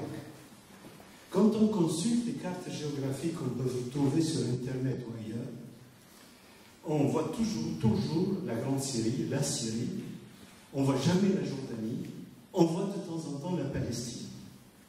Finalement, la Palestine a été concrétisée par le partage de cette région du monde suite aux accords Sykes-Picot. L'Angleterre elle s'est attribuée la partie qu'on appelle actuellement la Palestine historique, où il y avait le débouché du pétrole venant d'Irak et l'Irak. Et puis, elle a concédé à la France le reste de ce qui a été finalement amputé de la Grande Syrie, en lui donnant la possibilité d'aller un peu en Anatolie, mais les jeunes Turcs ont mis fin à cette aventure. Et finalement, la France a eu le mandat sur la Grande Syrie. Et elle a commencé par enlever le Liban de la Syrie. Le Liban a été créé par un décret du général Gouraud en 1923, et la République libanaise a été déclarée officiellement en 1926. Et puis, le travail de la France de dépeçage a continué, puisque en 1936, elle a décidé de rattacher le district d'Alexandrette. Alors là, ça peut vous paraître de l'hébreu. Oh, pardon. Le district d'Alexandrette, c'est la partie qui est juste au sud du Taurus. Sur le golfe d'Alexandrette, c'est le seul port en eau profonde sur toute la façade orientale de la Méditerranée. Évidemment, avec la proximité de la Turquie, il pouvait y avoir des Turcs vivants dans ce district, qui était un district syrien, de plein exercice. Et de plus, la ville d'Alexandrette, qui était le seul port, comme je viens de le dire, en eau profonde de la façade orientale de la Méditerranée, était le débouché naturel de la ville d'Alep, en Syrie, qui était la ville la plus industrielle. Alors, je ne sais pas si ce rappel de quelques partages, de quelques dépeçages préfigurait ce qui est arrivé par la suite et ce qui se passe maintenant. Si je disais ça, on va me crier « Oh, tu es complotiste, tu ne comprends rien ». Je n'ai pas tellement la théorie du complot, mais j'observe, comme ça, objectivement, que cette région du monde est en train de se partager, de se déliter petit à petit. Bon, la deuxième chose concernant l'État unique. C'est une idée qui passe par la tête de beaucoup de gens, dont la mienne. Et on s'est posé la question, finalement, est-ce que c'est vraiment la solution? D'autant plus que, sur le plan international et diplomatique, on reste attaché à deux États, etc. Et personnellement, je suis d'accord avec vous, c'est un piège. Mais la solution État unique, peut-être, je ne dis pas non, mais peut-être. Seulement, il y a un élément qui a été oublié dans cette partie-là. Que faisons-nous des réfugiés palestiniens? Et ils sont multiples. Il y a près de 5 millions de réfugiés palestiniens répartis sur tout le Moyen-Orient et en dehors du Moyen-Orient. Et qui ne demandent pas mieux qu'à revenir, parce que là où ils ne sont pas bien. Pour vous donner une idée, au Liban, il y a 72 métiers qui sont interdits aux réfugiés palestiniens. Je veux dire par là qu'il y a une ségrégation, il y a eu un acte criminel qui a poussé des Palestiniens hors de la Palestine historique, on est obligé de parler comme ça. Ils ont abouti dans des territoires où le pouvoir qui se trouve dans cet État, que ce soit le Liban, que ce soit la Syrie, que ce soit la Jordanie ou la Transjordanie, ou que ce soit l'Égypte, ne les ont pas ménagés. Ces réfugiés palestiniens vivent comme ils peuvent avec les aides de l'emploi et ils ne rêvent que d'une chose. Certains sont, il y a longtemps qu'ils sont morts, mais leurs enfants et leurs petits-enfants ont gardé les clés de la maison qu'ils avaient en quittant la Palestine et ne rêvent que d'une chose, c'est de revenir en Palestine, revenir chez eux. Maintenant, évidemment, les 450 villages palestiniens qui ont été rasés par l'armée israélienne, ça va leur poser des problèmes. Où est-ce qu'ils vont aboutir? Comment ils vont retrouver leur village? Mais il n'empêche que ça fait un problème important et qu'on ne peut pas l'évacuer et on n'en a même pas parlé. On n'en a même pas parlé. Mais enfin, il y a 5 millions d'individus qui vivent dans des conditions très précaires, qui ont subi une injustice flagrante, majeure, et dont on ne parle pas. Ça me choque.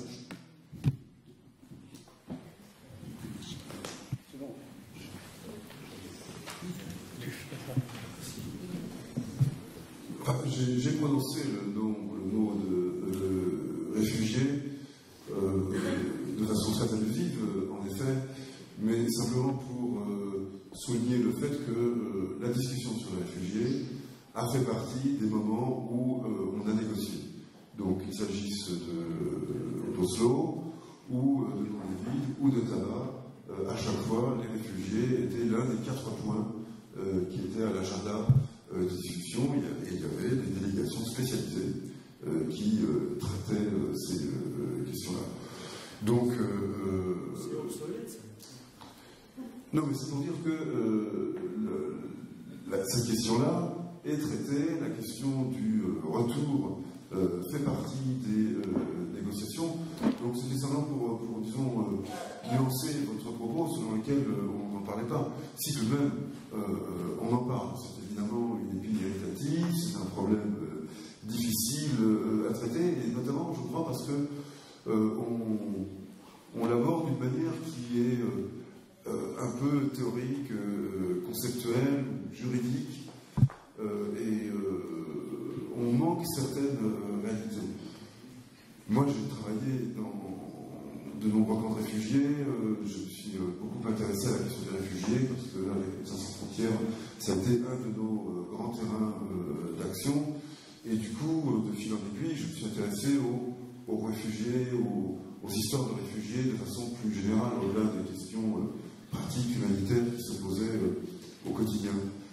Pour m'apercevoir que, en pratique, je ne dis pas simple de façon théorique ou juridique, mais de façon empirique, en pratique, le statut de réfugié n'est pas héréditaire, il ne descend pas en cascade les générations, et si la question du retour est toujours présente, elle est sur un mode mythique. C'est-à-dire du mythe au sens anthropologique du mot, à savoir une façon de décrire le réel, de construire un discours sur le monde, mais pas une vérité pratique que l'on va vivre. Et beaucoup de réfugiés, enfin, qui donc sont des réfugiés par hérédité, forcément, maintenant, par descendance, chercheraient beaucoup plus à s'intégrer dans le pays où ils vivent et qui est de fait leur pays, plutôt que d'aller dans un pays qu'ils ne connaissent pas, dont la langue leur est étrangère. Et cette histoire de la clé qui est suspendue, pour moi, fait plutôt partie du mythe pour un grand nombre d'entre eux. Et donc il me semble que les négociations qui portent sur le retour, sur le droit au retour, parce que s'il y a quelque chose qui fait partie du droit et qui n'est pas négociable, c'est précisément la notion du retour. Les Israéliens ne peuvent pas décréter que le droit au retour des réfugiés s'arrête aux frontières d'Israël. Les réfugiés, en général, se voient reconnaître ce droit. Donc il s'agit bien de discuter de la manière dont on l'applique. Et un certain nombre d'enquêtes ont montré que les compensations, les nouveaux droits accordés, plus les compensations payées aux familles de réfugiés, satisferaient une grande partie d'entre eux, et qu'une partie minoritaire et significative reviendrait en Palestine, Israël, mais certainement pas tous, parce que de toute façon, c'est loin d'être la volonté de tous. Comme je le signale, seule une minorité de juifs est allée en Israël. En 1948, Israël n'intéressait pas les juifs. En général, seule une minorité d'entre eux s'y est rendue, et ceux qui ont suivi ont été poussés vers Israël comme une sorte de recours obligatoire, mais pas un choix volontaire. Donc l'inscription dans la terre d'accueil est une réalité anthropologique, à mon avis, qui déborde largement la question particulière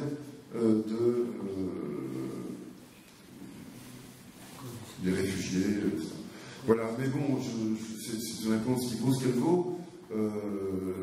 Elle est statistique, elle est probabiliste, elle est loin de décrire un certain nombre de cas particuliers, mais bon, moi, pour les discussions que j'ai eues avec de nombreux réfugiés, y compris des réfugiés palestiniens, c'est cela que j'en ai tiré comme conclusion.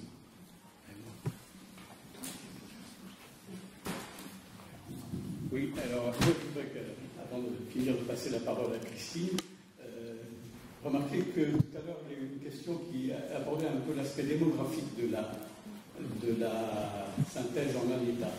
Et en fait, vous n'avez pas vraiment répondu. Qu'est-ce que vous pensez de cette situation, et en particulier les appels répétés à la LIA qui a fait Benjamin Netanyahu encore récemment?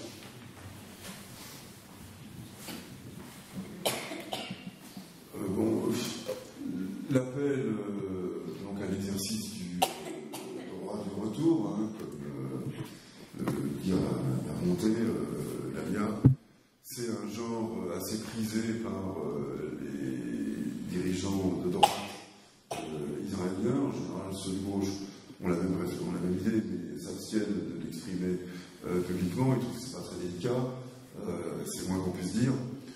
Mais ça n'est pas ça qui commande de toute façon les choses. Donc il y a d'une part la grossièreté politique de ce type qui est considéré à peu près unanimement par tous les dirigeants politiques comme une brute épaisse et qui le manifeste à nouveau dans cette circonstance. Et puis il y a d'autre part les réalités démographiques qui sont tout autres. Il y a à l'évidence, du fait d'une situation politique malsaine, tendue en France, une poussée vers l'immigration. L'immigration israélienne étant l'une des formes de l'immigration. D'autres vont aux États-Unis, en Australie, ou je ne sais où, simplement caresser l'idée sans pour autant passer à l'acte. En général, c'est des très jeunes ou des très âgés.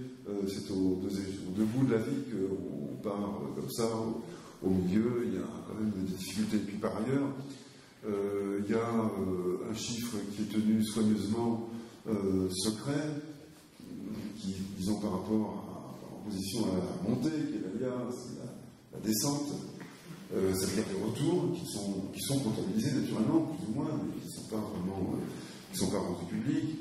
Plus tous ces Israéliens, il y a 1 million d'Israéliens qui vivent à l'étranger, hein, c'est 20% de la population israélienne qui est déclarée comme israélienne et qui vit en Californie, en Australie, en Europe. Donc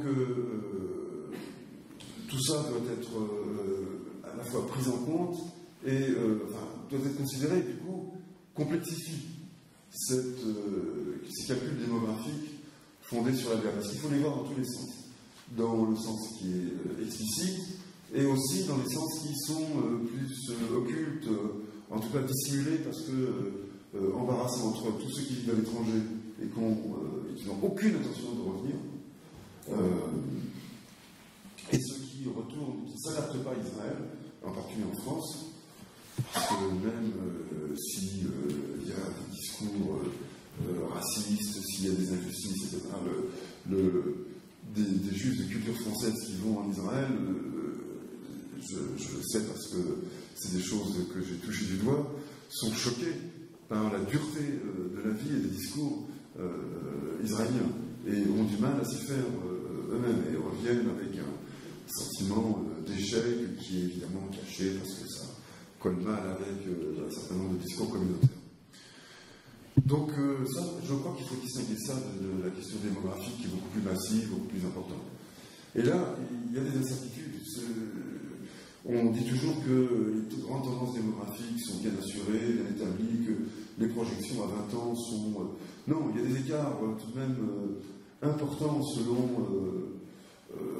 plusieurs paramètres, et donc on n'en sait trop rien. Ce qu'on sait, que on est en gros à un relatif point d'équilibre démographique, mais certains démographes israéliens disent qu'ils sont encore tranquilles pour 50, 60 ans, ce qui est un horizon suffisant pour permettre de se dire que tout va bien. D'autres parlent de la guerre des ventres et effectivement Moi, je ne sais pas comment me situer par rapport à ça. Je ne sais pas où on en sera dans 25 ans. C'est aussi, pour cette raison un peu gênante, on aime bien quand on est à la tribune avoir réponse à tout. Sur cette question-là, j'avoue déjà sur les autres, les réponses sont quand même très incertaines, très peu assurées. Elles marquent plus des préférences et des espoirs que j'essaie d'argumenter que des certitudes avec lesquelles j'avance et que malheureusement je n'ai pas. Et bien là, j'en ai aucune, donc je ne peux pas répondre à cette question. Et vous ne pensez pas que ça puisse être un des motifs de crainte des Israéliens pour refuser l'État unique? Écoutez, non. Non, je pense que les peurs israéliennes doivent être effectivement analysées parce qu'elles font partie des facteurs, des paramètres politiques avec lesquels il faut compter. Comme disait, je ne sais plus quelle personnalité palestinienne, je ne sais plus si c'est Mahmoud Darwish ou pas, ce n'est pas... c'est notre peur qui nous fait peur. On a peur de nos peurs. Mais, bien évidemment, la Shoah, l'histoire des Juifs en Europe, les persécutions, etc., tout ça ne peut pas être tenu pour quantité négligeable. Ça fait partie... Tous les peuples ont une histoire, toutes les nations, les sociétés ont une histoire. On ne peut pas, comme ça, décréter que ça n'existe pas parce que ça nous embête. On préférerait que ce ne soit pas le cas, mais ça s'est passé, et donc ça ne peut pas être évacué. Cela étant dit, il ne faut pas rentrer dans cette espèce de façon de cultiver les peurs et d'en faire une sorte de levier, voire de matraque, comme le font les dirigeants israéliens successifs, qui tous, génération après génération, jouent sur ces peurs pour mieux légitimer toutes leurs mesures politiques. Donc c'est en tenant ces deux bouts-là qu'on doit raisonner là-dessus. Et par exemple, la peur démographique, là je pense que ça... Non, question démographique se pose, elle se pose d'ailleurs pour tous les pays, que ce soit des pays en baisse ou en hausse démographique. Ça fait partie des questions sociales, économiques, politiques qui doivent être discutées. Les mettre sur le registre de la peur, c'est déjà rentrer alors, dans une logique idéologique israélienne à laquelle personnellement je me refuse. Oui, moi malheureusement, la culture de la peur, elle ne se pratique pas qu'en Israël. Je pense qu'on a aussi notre expérience dans nos pays et en France en particulier depuis un certain temps. Il y a un événement important qui va se passer le 17 mars, c'est les élections législatives en Israël, et on peut penser que les appels au retour, c'est aussi fait partie de la campagne électorale que mène Netanyahou aujourd'hui, et qui va d'ailleurs prononcer un discours le 4 mars prochain devant les deux chambres du Congrès américain. Et justement pour donner des gages à la droite israélienne. Alors, quand on lit, notamment il y a un article dans le Monde diplomatique de ce mois sur la réalité de ces élections, on est étonné de lire que finalement cette question de la Palestine et des relations Israël-Palestine ne figure pratiquement pas dans les sujets présentés ou débattus lors de ces élections, ce qui est quand même un problème majeur. On se rappelle qu'il y a eu, je crois, ma mémoire peut-être se trompe, mais je crois que c'est au printemps dernier, un mouvement qu'on a un peu qualifié d'indigné, avec des tentes, un peu sur le modèle des indignés, notamment d'Espagne, sur les questions essentiellement sociales. Mais la question, par exemple, du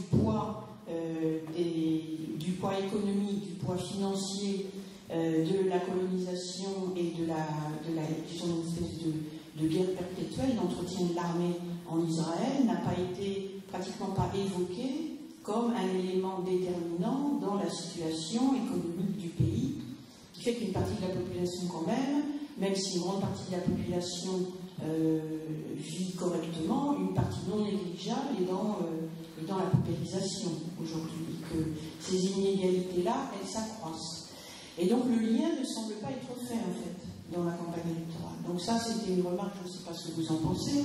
La deuxième, on en a parlé ensemble avant de venir ici, c'est la question du Hamas et la diabolisation du Hamas. Et que donc, vous disiez, là, dans les conversations qu'on avait eues, qu'il y a une espèce d'amalgame permanent dans la propagande, dans les médias occidentaux, notamment en France, sur Daesh, Hamas, etc. D'ailleurs, il y a deux choses. Hein. C'est Netanyahou qui a fait le parallèle entre Daesh et le Hamas, c'est ça. Et de l'autre côté, Erdogan a fait le parallèle entre Daesh et le PKK. Donc je dis ça parce que est-ce que vous pourriez un peu nous préciser votre pensée là-dessus? Juste une remarque sur la première partie de votre intervention concernant l'absence du conflit israélo-palestinien dans les discours électoraux. Ça m'étonne que les gens qui ne sont pas familiers des campagnes électorales israéliennes, parce qu'en pratique, cette histoire, si j'ose dire, est totalement périphérique, en tout cas sur le plan des campagnes électorales. Il n'y a pas de discussion, il n'y a pas de véritable plan de clivage là-dessus. Donc ça n'est qu'un exemple supplémentaire de cette espèce d'expulsion, si j'ose dire, du conflit israélo-palestinien de la vie politique israélo-israélienne. En ce qui concerne le Hamas, les Israéliens, rappelez-vous que Sharon avait téléphoné à Bush après le 11 septembre en lui disant qu'ils avaient une expérience partagée. Donc, eux, ils avaient aussi leur Al-Qaïda, ils avaient le Hamas, et ils y avaient affaire tous les jours, donc ils étaient contents, enfin, il apportait ses condoléances, mais ils étaient contents de voir qu'il y avait un facteur de compréhension surajoutée du fait de l'expérience faite le 11 septembre. Donc on reprend là une tradition politique, pas si ancienne que ça, mais enfin quand même assez bien établie. Naturellement, il s'agit de la contrer.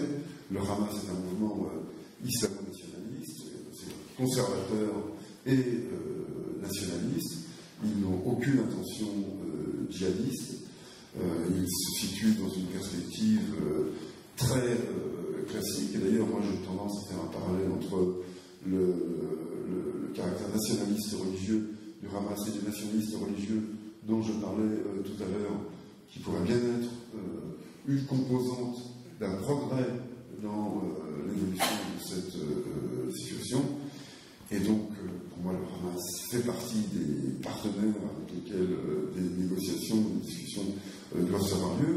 Et parmi les différents points de mobilisation, même si celui-ci est sans doute moins populaire, moins facilement popularisable en tout cas que les deux autres dont j'ai parlé, l'abrogation de la circulaire Al-Mari et le soutien sous diverses formes à Mario Farmouti, le retrait du Hamas de la liste des organisations terroristes me paraît être, moi, à la fois une nécessité politique et un levier de mobilisation important. Ce qui ne veut pas dire que le Hamas ne commet pas des actes terroristes. Il faut nier cette réalité, c'est là aussi s'évader du monde réel. Mais un mouvement de résistance qui commet des actes terroristes n'est pas pour autant un mouvement terroriste. D'ailleurs, on ne sait pas comment caractériser un mouvement terroriste. On sait caractériser des actes terroristes. On peut très bien condamner les actes terroristes du Hamas, tout en militant, tout en réclamant que le Hamas soit rayé de la liste des organisations terroristes. Il a été élu légitimement, il exerce un pouvoir, il a des revendications parfaitement légitimes. Je signale au passage d'ailleurs qu'il y avait trois conditions qui étaient imposée pour devenir un partenaire par la communauté internationale, reprise par Israël, pour devenir un partenaire crédible, qui était l'abandon de la violence, la reconnaissance des traités antérieurs et la reconnaissance de l'ennemi. Eh bien, on peut dire que si on soumet le Hamas à ce régime-là, en effet, il n'a pas renoncé à la violence, il n'a pas reconnu Israël, et il n'a pas reconnu les traités antérieurs, en tout cas pas explicitement.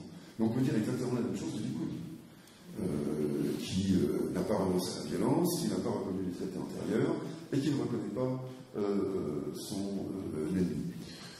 Donc on peut déconstruire le discours de déconstruction, justement, de délégitimation du Hamas tenu en gros par les diplomaties, par les chancelleries, en tout cas occidentales, et dédiaboliser en effet le Hamas qui a été enfermé dans cette espèce d'image de monstre au couteau entre les dents par la propagande israélienne qui malheureusement a un certain succès. Et donc le registre militant là est vraiment très utile pour grignoter, pour mordre là-dessus. Il y a d'autres questions? Oui, par rapport à ce que vous venez de dire.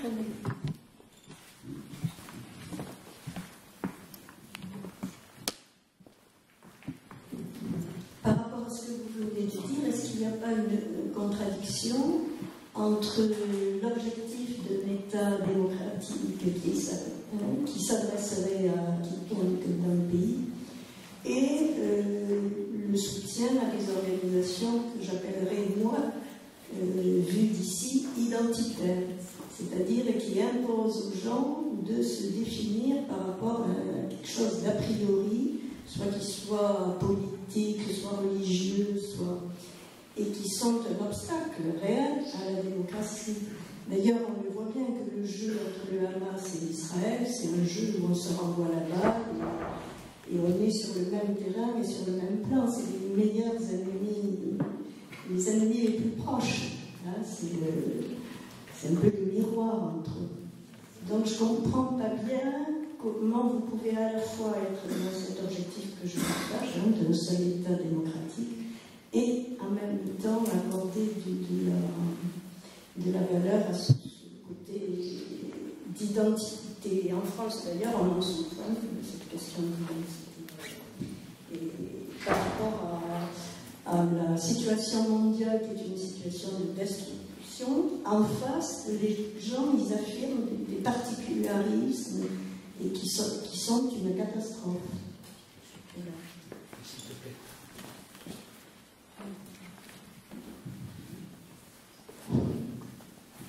Oui, je serai très bref. C'est par rapport aux sionistes. Moi, dans mon esprit, ça a toujours eu une connotation de droite, voire d'extrême droite, une connotation raciste. Et quand vous parlez de gauche sioniste, j'aimerais que vous précisiez, parce que moi, gauche et sioniste, ça me paraît contradictoire.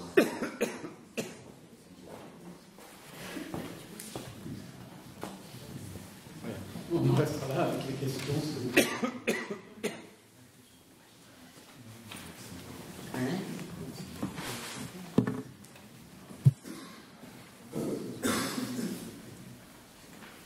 Pour moi, l'idéal démocratique, il se traduit par la reconnaissance de la pluralité humaine et du pluralisme politique. Le Hamas en fait partie. L'importance qu'il a prise reflète d'abord la violence de l'occupation. N'oublions pas qu'il est né en 87 avec l'intifada, avec la répression, et que c'est des décombres de l'intifada, des violences de cette confrontation qu'il a surgi et sur lequel il a prospéré.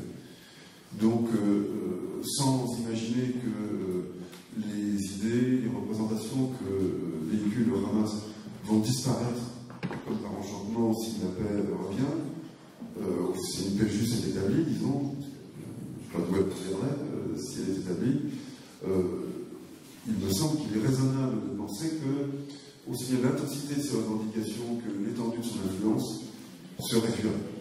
Et qu'il serait une composante parmi d'autres qu'il faut accepter comme il a des équivalents chez les juifs, chez les chrétiens et ailleurs. Donc c'est comme ça que je résous cette contradiction. Je reconnais, comme vous, que le Hamas a des pratiques ultra-autoritaires, antidémocratiques, qui sont extrêmement préoccupantes et qu'il faut savoir critiquer également, et qui ne contredisent pas ce que je disais également. Avoir des pratiques autoritaires, antidémocratiques, ne veut pas dire qu'on est une organisation terroriste pour autant, mais bon, toutes les difficultés auxquelles on tourne dans toutes ces discussions, c'est d'arriver à tenir plusieurs fils en même temps, pas simplement raisonner comme dans un tract, mais tenir compte des complexités d'une situation. Mais en tenir compte, c'est aussi inscrire son regard, ses analyses dans une dynamique politique, et pas l'histoire est un film, pas une photographie, et donc c'est ce mouvement qu'il faut garder à l'esprit pour mettre les événements et les obstacles dans une perspective. Et si on les voit dans le mouvement, on s'aperçoit que, en regardant notre propre histoire, par exemple, que nombre des obstacles qui paraissaient infranchissables ont finalement été modifiés et dépassés par le cours de l'histoire. Donc voilà la réponse que je vais faire à votre objection. Quant votre question sur le sionisme, c'est pas qu'elle m'embarrasse, c'est qu'elle appelle une réponse qui est longue, et en faisant cette annonce, j'essaie de réfléchir à la manière dont je peux la raccourcir, parce que le sionisme, c'est un mot qui contient beaucoup de sens, beaucoup d'affects différents. Est-ce que le sionisme, c'est un pur nationalisme juif, c'est-à-dire l'idée qu'un État dirigé par les Juifs, pour les Juifs, doit être établi? Est-ce que c'est la présence des Juifs en Palestine, sur la terre de Sion historique, pas forcément avec un État? Est-ce que c'est le soutien à la politique israélienne, comme c'est souvent le cas dans les usages quotidiens? Est-ce que c'est l'idée du rassemblement des Juifs en Palestine dans la perspective apocalyptique de leur disparition, comme c'est le cas des chrétiens sionistes et des évangéliques qui soutiennent les sionistes comme la corde soutient le pendu, à proprement parler. Je rappelle que le plus grand nombre de sionistes qu'on a dans le monde ne sont pas des juifs, sont des chrétiens évangéliques, et que leur perspective à eux, c'est la disparition des juifs. Ceux qui ne se convertiront pas seront égorgés. Je viens de le dire au sens propre, tout ça c'est dans leur vision apocalyptique biblique. Enfin, quand on dit qu'ils les soutiennent comme la corde soutient le pendu, c'est pas une façon de parler, c'est vraiment une réalité. Enfin, bref, tout ça, ce sont des appellations sionistes. Et puis vous pouvez remonter encore plus loin au sionisme, par exemple binational, le sionisme d'Hannah Arendt, de Martin Buber, de Gertrude Scholem d'un moment, enfin des grands intellectuels juifs allemands, pour qui le sionisme était d'abord un enjeu de négociation avec les Arabes de Palestine sur la coexistence entre juifs et arabes vécue sur un mode négocié et non pas imposé.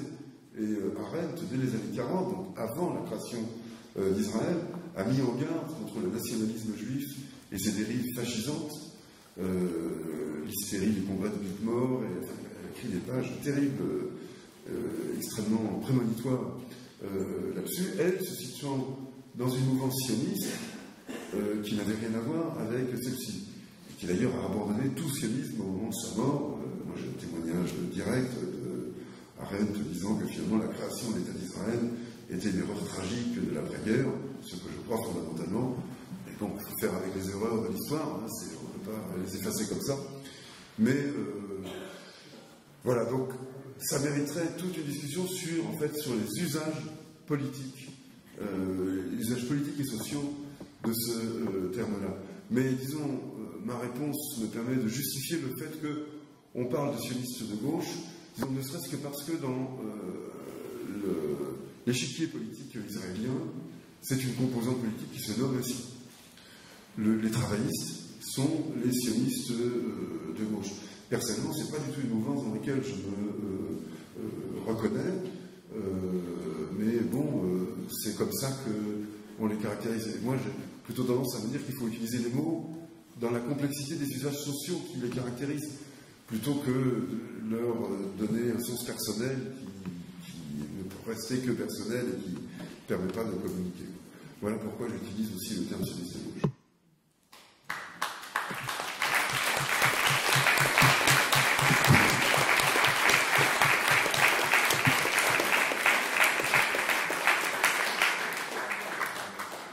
Bien, nous allons